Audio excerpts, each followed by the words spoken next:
Shalom, bienvenue dans notre émission Ensemble Parlons-en. Je suis votre sœur Angèle Miezi, pour d'autres je suis votre maman et donc pour d'autres je suis la petite sœur, la grande sœur, la tante, la cousine, la nièce, comme vous pouvez m'appeler.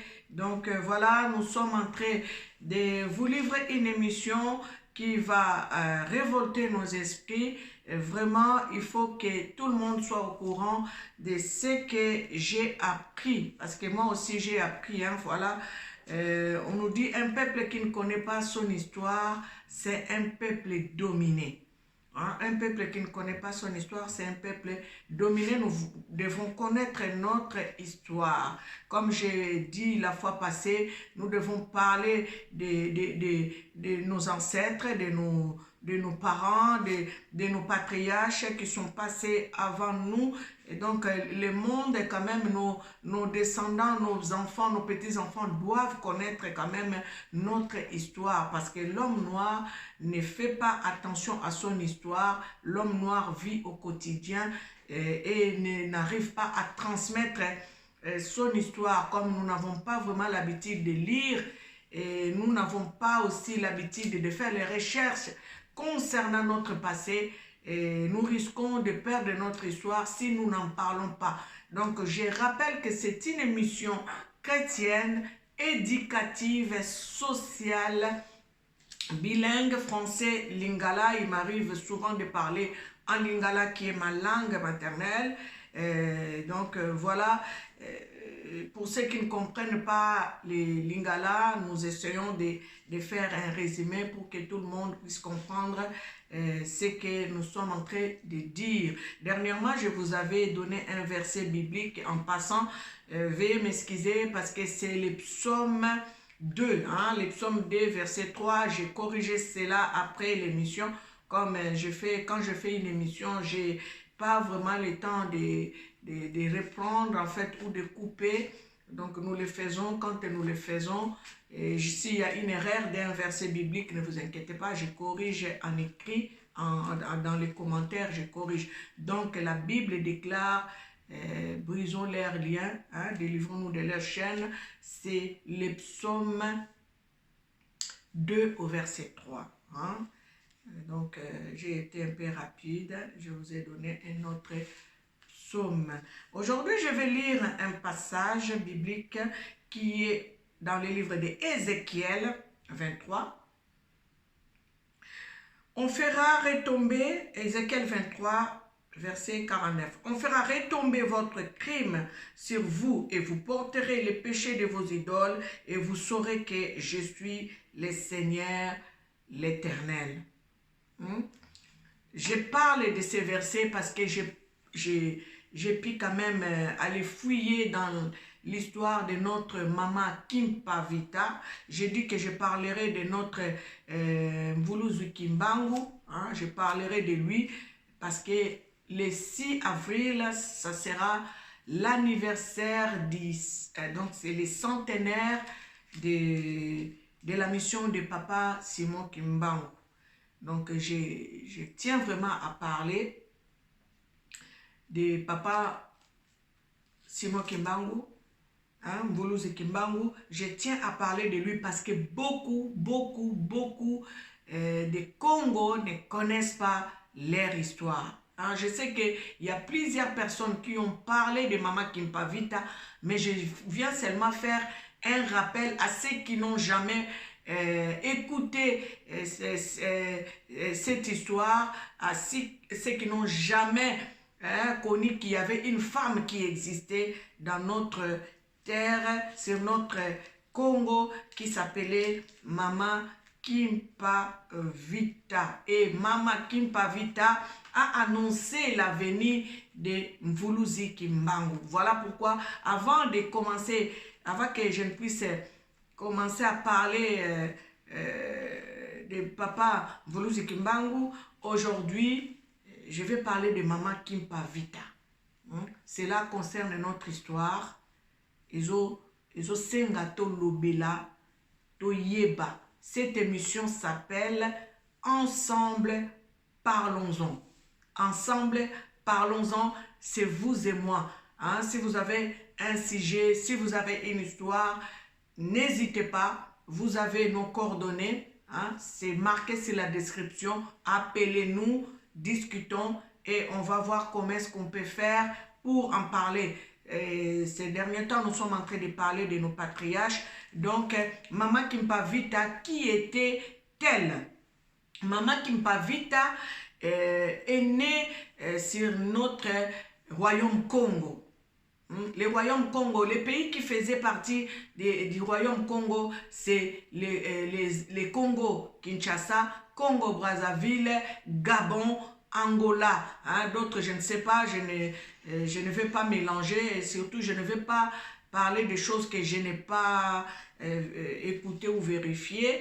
Donc, ces secteurs-là étaient les royaumes Congo. Et j'ai entendu aussi que les Centrafrique aussi, mais en tout cas, ce que j'ai suivi, ce que j'ai appris, c'était les Gabon, les Congo, Kinshasa, Congo, Brazzaville, Angola, c'était les royaumes Congo. Et nous allons découvrir qui était Maman Kimpavita. Maman Kimpavita faisait partie d'une famille noble. Et donc, quand les Portugais sont venus chez nous, quand Diego Cao a découvert l'embouchure et quand les Portugais sont rentrés sur notre sol, dans notre royaume Congo, les Portugais ont trouvé le royaume Congo était bien organisé. Bien aimé, j'avais déjà parlé de ces choses-là dans une émission où j'ai dit la déportation maligne. Hein? J'avais déjà parlé de ce genre de choses, de la déportation maligne. J'ai dit attention à la déportation maligne. J'ai fait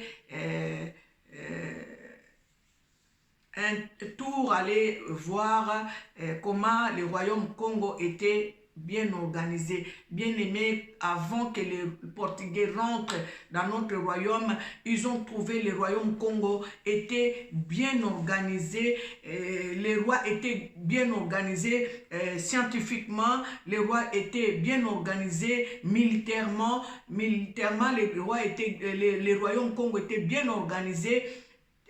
Techniquement, le royaume Congo était bien organisé. Spirituellement aussi, le royaume Congo était bien organisé. Parce que quand les colons, les Portugais sont rentrés dans le royaume Congo, ils ont trouvé que nos ancêtres priaient déjà Dieu, connaissaient Dieu. Ils adoraient les dieux créateurs des cieux et la terre. Et quand ils sont venus dans notre royaume Congo, les Portugais, qu'est-ce qu'ils ont fait, les Occidentaux? Qu'est-ce qu'ils ont fait? Ils ont divisé le royaume Congo. Ils ont divisé le royaume Congo pour exploiter le royaume Congo en tout et pour tout. J'ai dit en tout et pour tout, que ce soit par les richesses minières, ils ont exploité, que ce soit humainement, le royaume Congo a été exploité. Et donc, quand ils ont si divisé le royaume Congo, ils ont imposé leur religion, le christianisme, parce que quand on parle du christianisme, on ne parle pas du Dieu créateur des cieux et la terre. Hein? C'est quelque chose qui est mis à part. C'est parce que le christianisme en soi est géré par le Vatican. Hein, est géré par le Vatican, parce que quand le royaume Congo implorait Nzambi Mpungu Tulendo, les Portugais sont venus, les Blancs sont venus chez nous, hein, les colons disons en général, sont venus chez nous et on nous a imposé le christianisme. Et quand on voit dans le christianisme, on ne nous a pas montré le Dieu créateur des cieux et la terre que nos ancêtres invoquaient, invités. On nous a montré les saints, hein, comme vous avez appris, vous et moi, on était à l'école primaire, dans les écoles catholiques, nous avions étudié, on nous a appris les saints, on nous a appris hein, ce qu'on a appris à l'école, mais on ne nous a même pas appris notre histoire à nous, parce que quand ils sont venus chez nous, ils ont trouvé quand même une histoire, ils ont trouvé quand même une organisation. ils ont trouvé nos ancêtres étaient bien organisés, mais malheureusement, nos ancêtres n'ont pas pu garder ce qu'ils avaient de précieux comme notre créateur des cieux et la terre. Ils ont accepté le christianisme et dans le christianisme, nous voyons qu'il y a l'occultisme. Il y a dans le christianisme d'où sortent des choses que nous pouvons voir aujourd'hui. Parce que tango biso tozaki kotanga na école primaire, na ba école catholique, okomona bakobengela biso magicien aye kosala magie. Est-ce que vous comprenez? Tozaki na ba école primaire, bokomona bena ba bengisi magicien na école na bino aye kosala tour à magie. Pourtant toza na kati ya école tolobi ke bonzambe eza kuna, hein? Bazo lakisa biso nzambe, bazo lakisa biso ke place tozo tanga eza place ya bosantu. Mais na kati ya bosantu babengelaka biso ba magicien na ba école bayaka kosalaka ba tour ya magie. Donc nazongi epa ya mama Kimpavita nalingaki kaka nafungola mwa moke kote wana po biso ebele totangi na ba école catholique. Mama Kimpavita azalaki ko faire partie ya société noble. Elle faisait partie d'une société secrète qui s'appelait Kimpasi. Et donc na kati ya société Kimpasi wana c'est pas eza secte mais bako sala bazaki bato neti ya intercession, bato babandeki ko bondela pona ekolo, bazo bondela pona mboka ekende liboso, bazalaki en contact avec le monde spirituel. Ça veut dire que notre Seigneur, notre Créateur, notre Sauveur. Donc s'il y avait un problème dans le royaume, ils allaient supplier leur Dieu, ils allaient faire des requêtes à Dieu. Donc Mama Kimpavita faisait partie de cette société, donc Kimpasi. Tango sikoyo bayaki ko baptiser ye parce que tango ba prêtre ba kotaki na kati ya mboka na biso fallait ko changer sikoyo makambo ndenge bango babanda ko memelango bango bayaki ko imposer bango christianisme, fallait ba baptiser bango nde wana longwaki na kombo ya Kimpavita akomaki na kombo ya Dona Beatrice, hein? Dona Beatrice nde kombo bakomaki ko bengela ye. Mama Kimpavita tango amoni sikoyo injustice ezalaki tellement na kati ya bato babandaki koloba na yeke nzambe aza bolingo, nzambe azali nzambe. Tango aye komona ke nzambe oye ayebaki abandaki kobondela oyo abandaki koloba bolingo mibeko misala. Ça veut dire que nzambe aza nzambe ya bolingo, nzambe aza nzambe ya kotosa mibeko, nzambe aza nzambe ya kotalisa bizaleli na misala.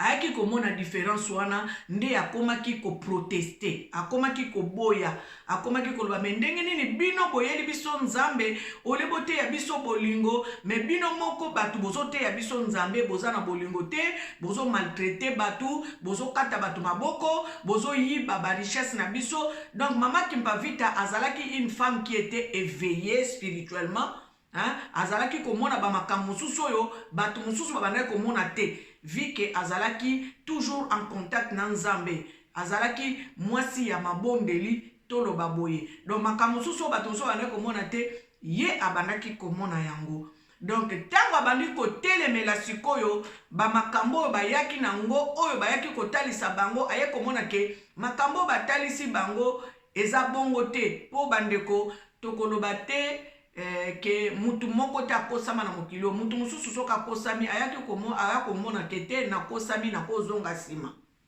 Donc bango bakanisaki bayelaki bango nzambe ya solo, nzoka nde bayelaka bango nzambe ya solo te. Nde yango wana esalaki ke Mama Kimpavita atelemaki abandaki koboya makambo oyo bato bayelaki biso na kati ya Royaume Congo. Amonaki déjà que Royaume Congo ekomaki divisé, Royaume Congo ekomaki affaibli. Bandeko makambo oyo ti lelo ezo salema parce que soki tokotala na bakonzi na biso ya Afrique, hein? Quand nous regardons nos présidents, Kimpavita s'est levé pour dire non à toutes les manigances que l'ennemi avait amenées en Afrique. Et c'est pour cela qu'elle a été tuée. J'arrive, hein, je ne suis pas encore arrivé à ce point. C'est même les mêmes choses qui arrivent même aujourd'hui, mais ça s'est fait intelligemment, ça s'est fait d'une façon propre. C'est comme cela que nos présidents à nous n'ont même pas un mot à dire. À chaque fois quand ils veulent dire non, on les tue, on les exécute. Et ça, là, le système continue en fait. Et voilà, je vais revenir à ce que Mvuluzi Kimbangu a dit. Mvuluzi Kimbangu a dit que si nous n'avons pas la maturité spirituelle, nous ne serons pas libérés de l'esclavagisme. Voyez, l'homme noir était tellement puissant spirituellement. Ba monaki ke soki batiki bino na puissance wana o bozalaki ke soki bobeleli nzambe maye kabwani, soki bobeleli nzambe moto ekiti, soki bobeleli nzambe bashene katanaka, fale siko baya balongola biso na bonzambe wana. Bonzambe oyo tango tobelelaka Yesu Kristo, Jésus Christ, o na bonzambe wana, la spiritualité wana oyo ya kokroire na nzambe oyo asali likolo na se. Nde yango esala ke moto mwindu akoma faible. Yango nalobaki dernièrement likambo ya bachaîne.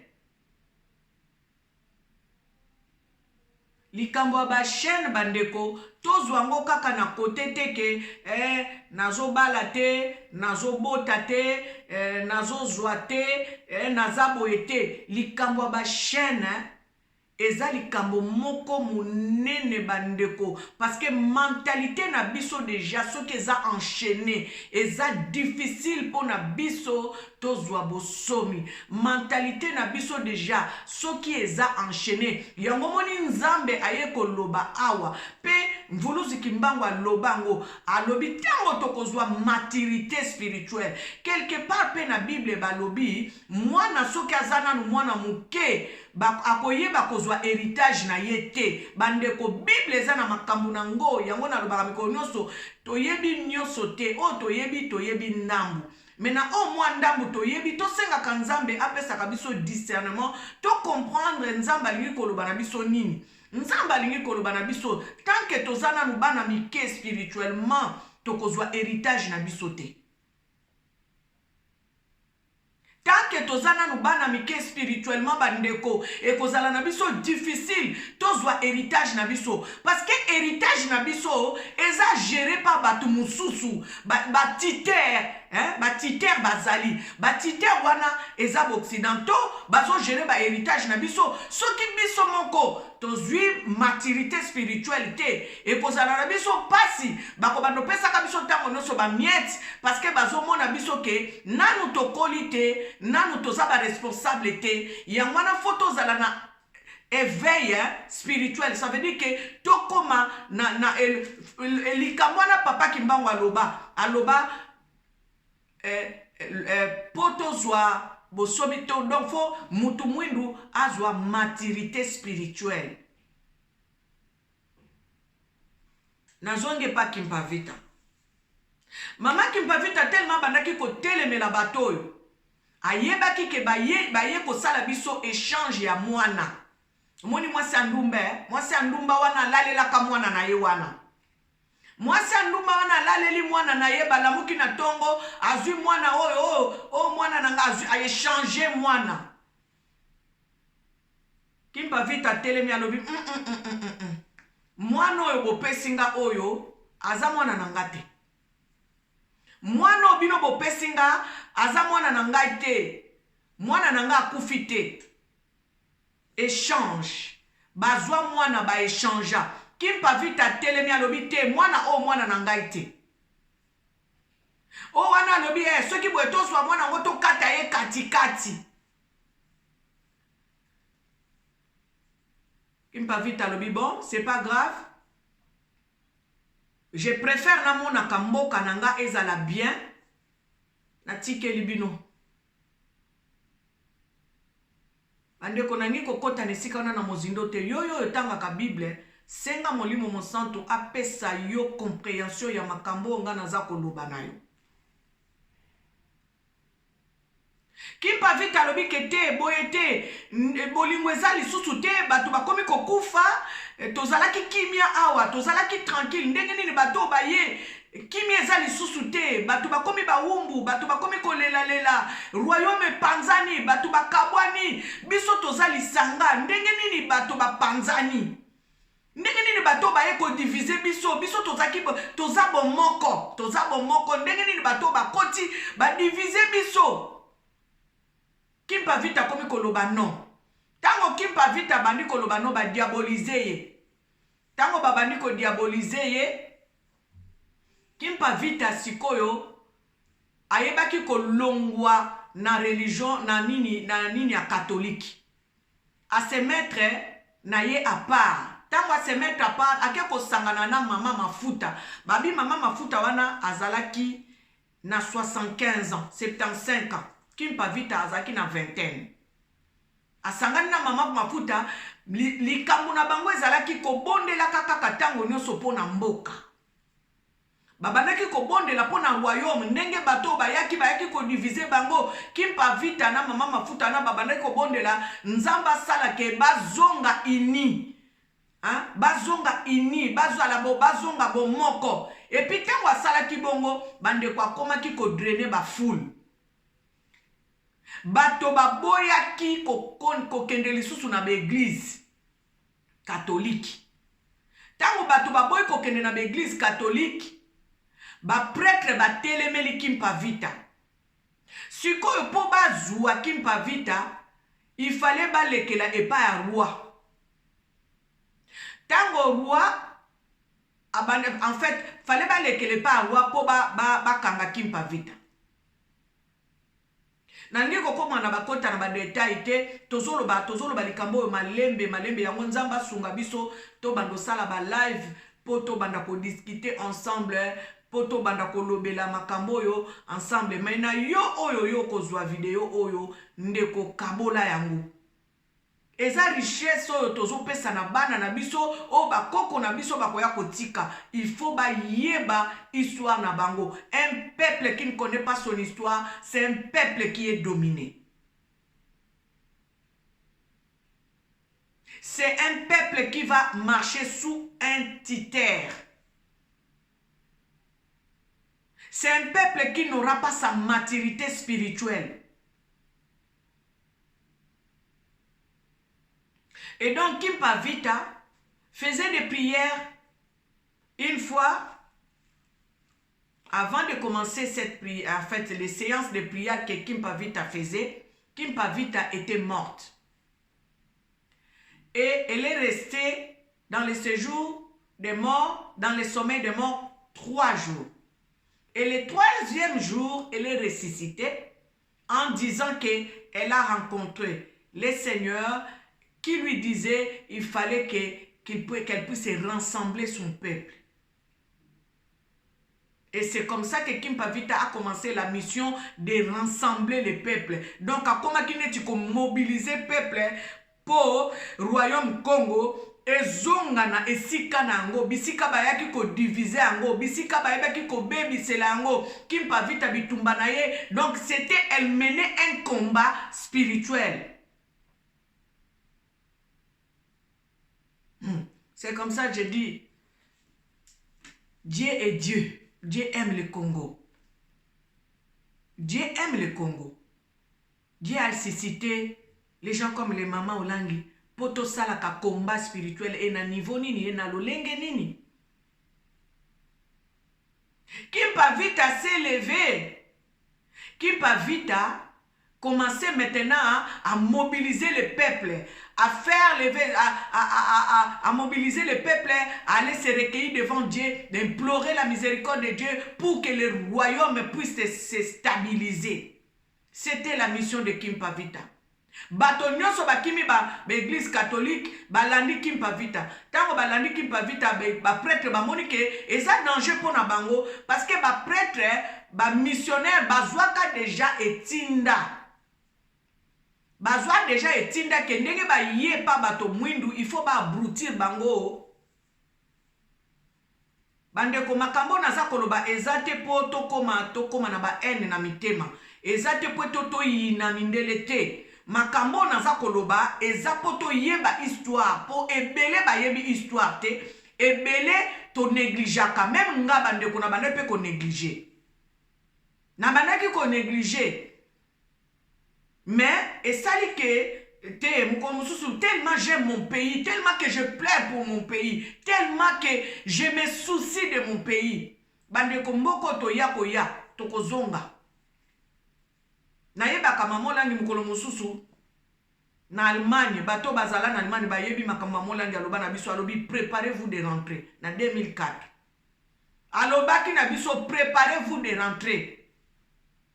Simon Kimbangu aloba bana nanga bako bima bako kende bamboka musika ebele bako zonga kate me oyo bako kende kuna bako neko yekola minoko na bango bako mukende komona evangeli na bango bako zonga na mboka na bango kotonga yango wana bolo baka minoko na bobosa na kakoloba minoko na binote bola kisabana minoko na binote babosa na koloba minoko na binote. Vous avez vu dans des émissions que j'ai fait une fois j'avais dit apprenons à nos enfants nos dialectes.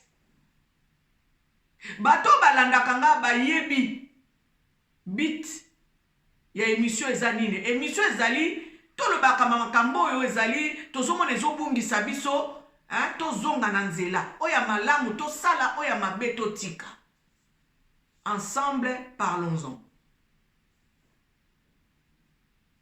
Maman Kimpavita abandi kotele misabato ndenge baye wana baye ko diviser biso baye ko piller biso baye ko yiba biso tala monguna koteli biso les loups est rentré dans la bergerie les loups est venu saccager. Maman Kimpavita komi ko fongola batumisu akomi ko fongola batumisu et komi danger siko pona ba missionnaire. Tango komaki danger pour na missionnaire ba benga ye balobi il faut loba na bato bazonga na église catholique. Maman Kimpavita lobi niet bino boye pa na biso boye ko diviser biso bozo yiba biloko na biso bato bazaki na bolingo esili bato bazaki kimia longwe na mitema. En tout cas non. Maman Kimpavita sikona mama mafuta bazotelemisa bato po ba réorganiser ba élection ba voter roi mususu ba tia roi mususu en place parce que roi oyo ba roi nyonso bazaki dispersé donc ba suite division ba cotiser par roi oyo ba roi mibale ba komi ko bunda. Pourtant ce n'était pas le cas. Tango ba kutaki bango na kimia bien organisé bandeko.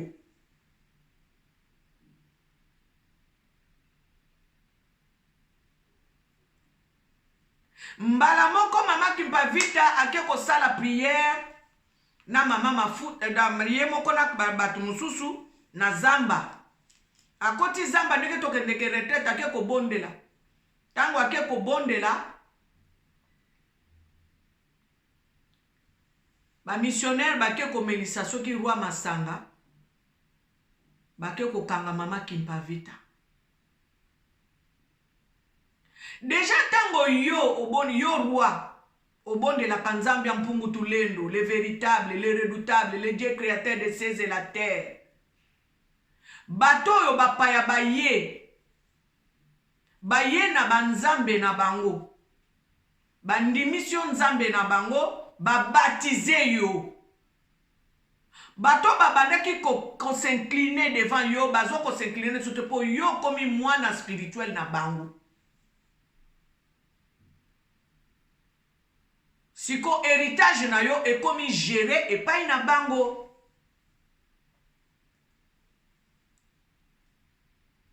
Basengi baboma bazwa Kimpavita bakangi Kimpavita. Tango bakangi Kimpavita baye na ye balobi na ye Kimpavita soko lingi totika yo. Loba na batu bazonga na religion catholique. Kimpavita lobi na bango eko salema te. Bazui Kimpavita, je vous épargne des détails. Batindi kaka batu oya mboka. Batindi bandeko na ye moko. Bake kozwa bakoni. Bazui bakoni, basangisi bakoni, basali montagne bakoni, bazui mama Kimpavita na mwana na ye azaki na mwana na Mukongo, bakandi mama Kimpavita batie likolo ya moto batumbi ye, batumba ye vive. Avant batumba ye azaki na mwana na Mukongo, alobi botika botumba tanga botika mwana oyo baboyi. Balobi bakotumba ye na mwana, tango batumbi ye na mwana, alobi na bango ava batumba yabi mwana oyo akobota maka lisusu. Tango akobota maka akoya kobundisa bino.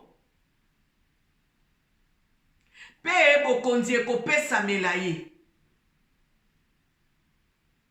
Bandeko balobi mwana wana na Mukongo ya Kimpavita abongwana ndeke abima na Mukongo ya Kimpavita akenda. Makambo oyo ezo salema na 1704-6, 1704. Ye moko Kimpavita abotamaki soki na se trompete na 1684. Donc, Elenge a 20 ans. Elle avait une vingtaine d'années. Hein? Mais a telemi po bunda po na mboka na ye.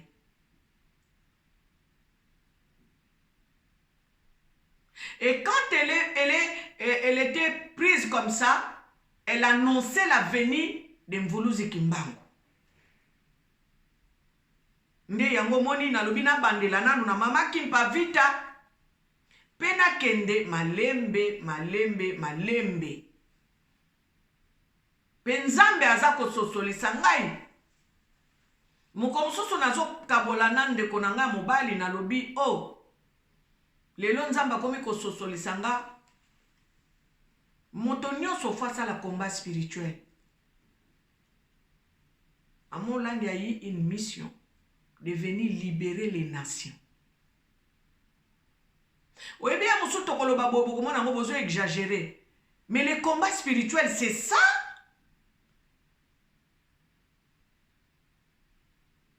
Le combat spirituel, c'est ça.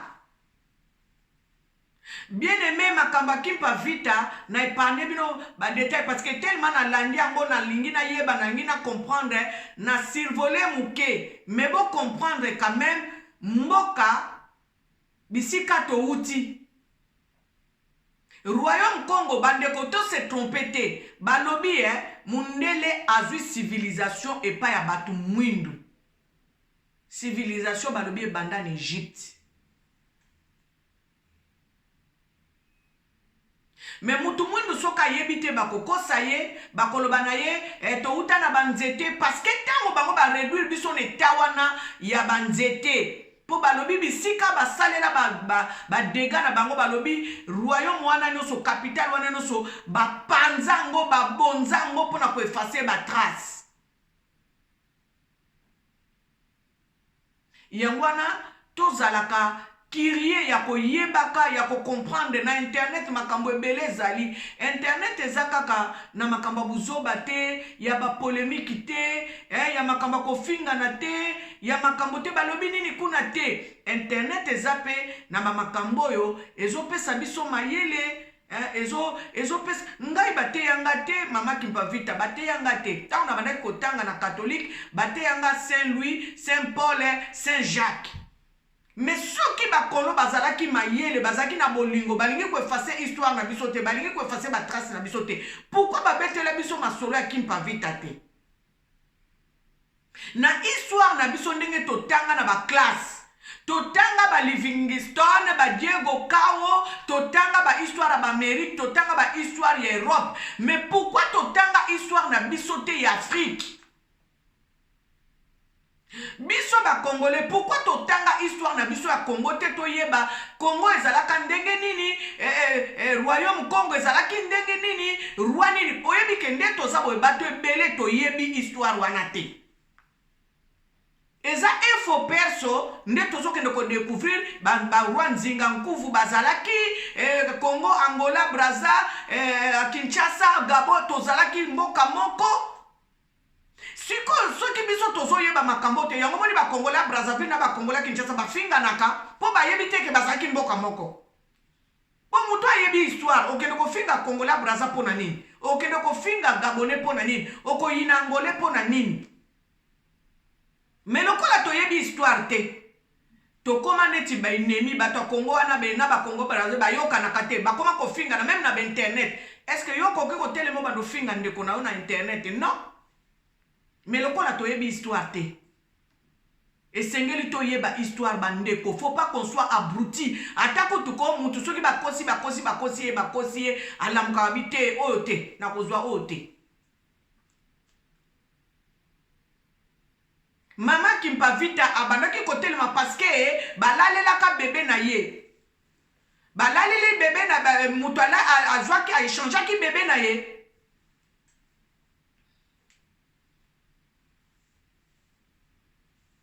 Ba échanger bébé na ya lobi non. Ngai mwana oyo oya kufi oyo ya ngati. Bo échanger mwana na ngai.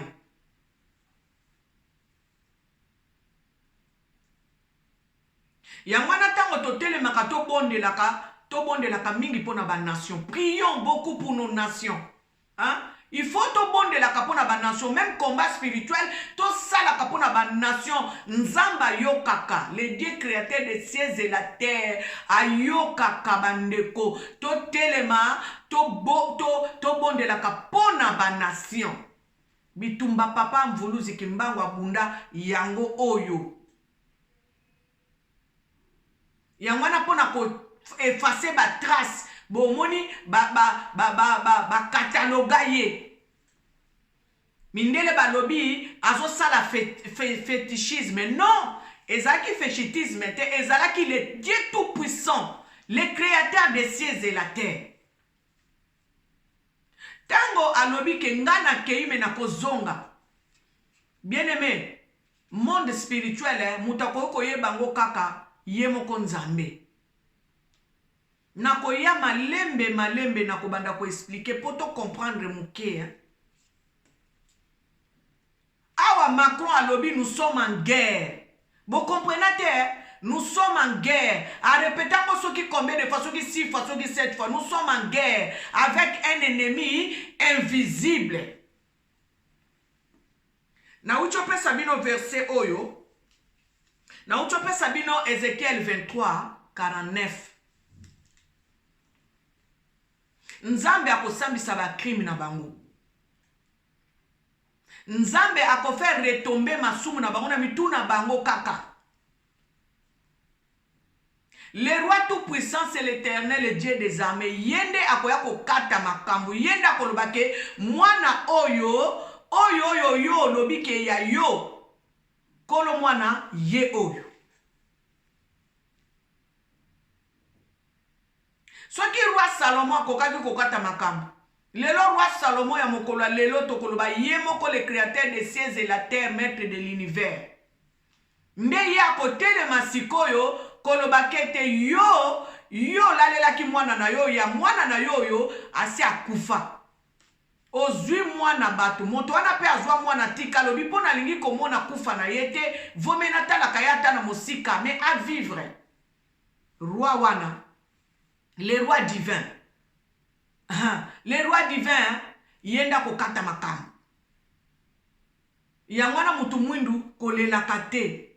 Bondela le créateur des cieux et la terre, maître de l'univers, le tout-puissant, Yoshua Mashiach, éternel et Dieu des armées. Nzambia mpungu tulendo, babengi mbumba loa.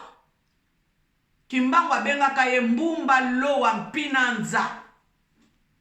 Mbumba loa, le créateur des cieux et la terre, Nzambia mpungu tulendo, mama, na munoko na yo, bakoko na yo balakisa ondenge babande ko belela Nzambe wana, le créateur des cieux et la terre. Belela ina kiluba, belela ina kikongo, belela ina kiswahili, belela ina kitetela, belela ina kimongo, belela ina kimbuza, belela ina na munoko nyoso na kimbala na kiyaka, belela ye azan zambo ya yokaka, le roi divin. oyo aza likolo ya basalomon ye nde akokata likambo mpo na afrike mobimba akotelema koloba ete mwana oyo bino bozowela eza kolo mwana ye yo mama afrika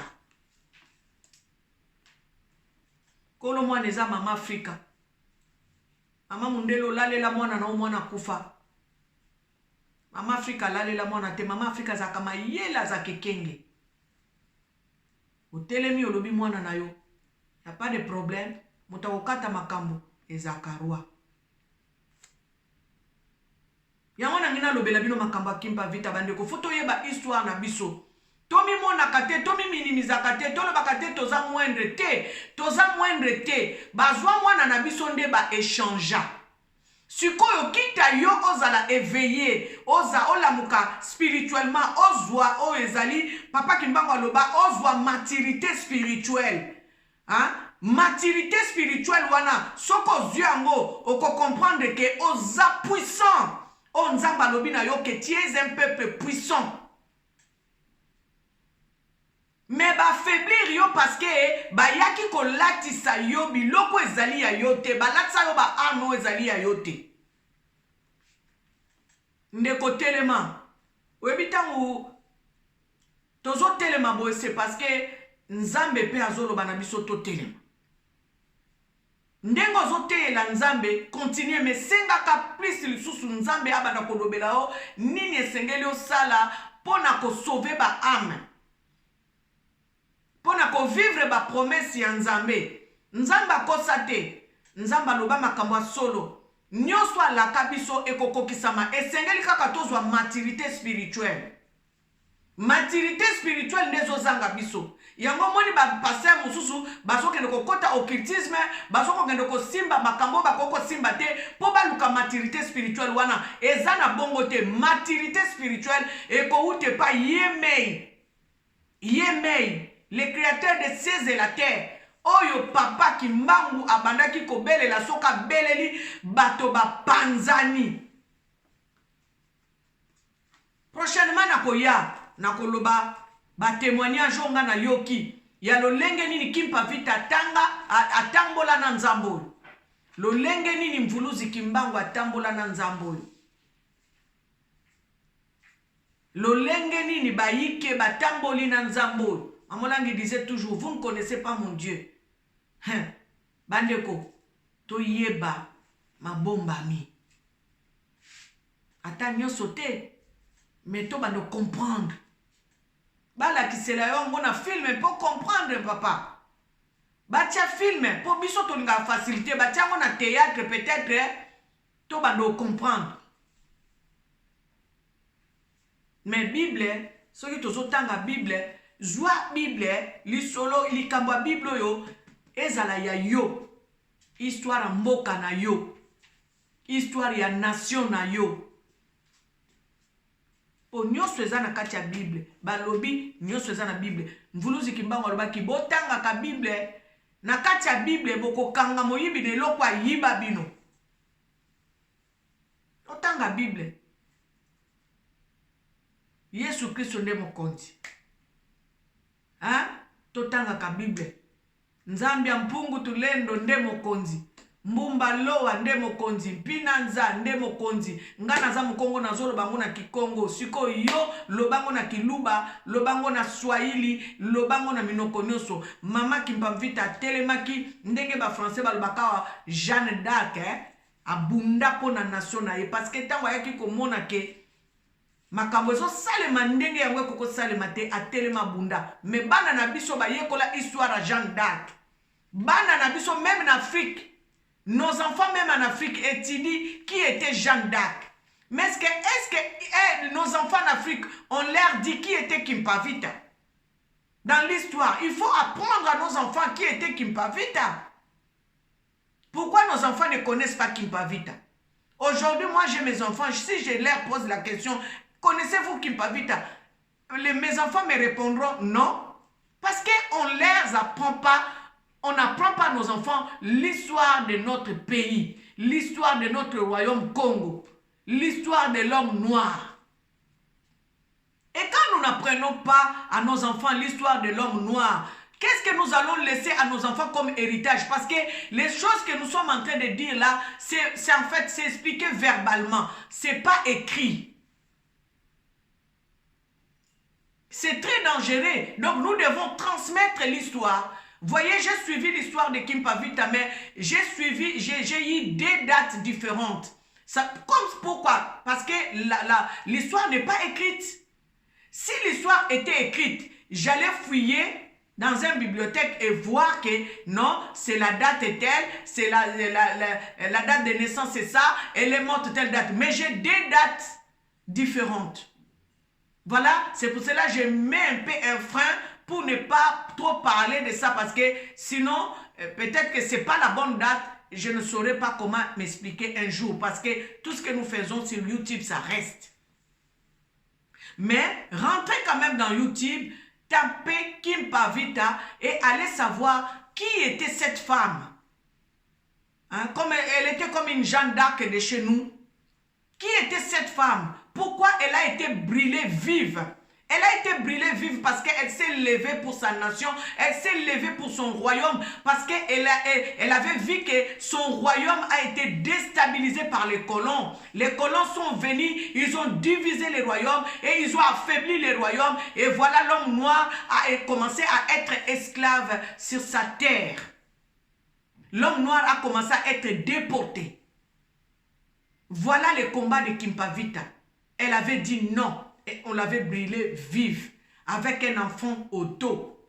Et cet enfant-là s'est transformé en un oiseau. L'oiseau s'est envolé et parti. Et avant de mourir, elle a dit, je vous annonce l'arrivée de Simon, de Kimbangu. Pas Simon, elle a dit, je vous annonce l'arrivée de Kimbangu. Et quand il viendra, il combattra et il vaincra. Bien-aimés, aujourd'hui, je vais m'arrêter par ici. Commentez, si vous voulez commenter, si vous voulez aussi m'appeler pour qu'on puisse parler, discuter, peut-être que vous connaissez beaucoup plus de choses que moi. Moi aussi, je suis en train de découvrir au même moment que vous. Je suis en train de fouiller, de regarder les reportages, de voir les émissions pour vraiment connaître qui était Kimpavita, comment elle a vécu, et qui était Mvuluzi Kimbangu, qu'est-ce qu'il a fait. Donc, je suis en train de fouiller. Je vais aller fouiller qui était Adina Bala, qu'est-ce qu'elle a fait. Je connais un peu aussi de Maman Landi. Je dirais, je vais fouiller qui étaient nos grands frères, nos patriarches, hein, doivent être enseignés. Donc, il faut apprendre na biso histoire. Faut pas to bossa na histoire yamboka na biso. Hein? Nous ne devons pas inculquer à nos enfants les choses qui ne sont pas les leurs. C'est leur héritage, nous devons leur apprendre de bonnes choses. Donc voilà, si vous voulez commenter, allez-y commenter sans mépris, sans haine, avec beaucoup d'amour, conduit par l'Esprit de Dieu. Commentez. Si vous avez un verset biblique à m'écrire, à me transmettre, je suis là, je lirai les versets bibliques, mais je vous ai donné ces versets bibliques. Ézéchiel 23, 49, Dieu est juste. Le Dieu qui a rendu justice à ces deux femmes qui se disputaient un enfant.